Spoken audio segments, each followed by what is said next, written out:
President Marcos has expanded the assistance package under the government's Uplift program for vulnerable sectors. Uplift stands for Unified Package for Livelihood, Industry, Food, and Transport.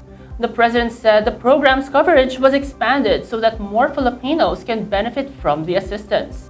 The expanded aid comes amid renewed concerns over global energy supplies and oil prices due to the conflict in the Middle East. Sa ilalim ng programang ito, mabibigyan ng agarang tulong ang 7,5 milyong kabahayan o 37,500,000 na milyong Pilipino sa buong bansa. Pangungunahan ng programang ito ng DSWD, kasama ang iba pang mga ahensya ng pamahalaan. Makakatanggap ng isang beses na karagdagan tulong na hanggang 2,000 piso ang 3,5 milyong benepisyaryo ng Pantawid Pamilyang Pilipino Program o 4Ps at yung Walang Gutom Program. Palalawakin din natin ang ating suporta para sa 2,5 milyong mahihirap at yung malapit nang maging mahirap ng kabahayang natutukoy sa 2024 Community-Based Monitoring System o CBMS. Gayon din ang 1,5 milyong manggagawa at kanilang mga pamilya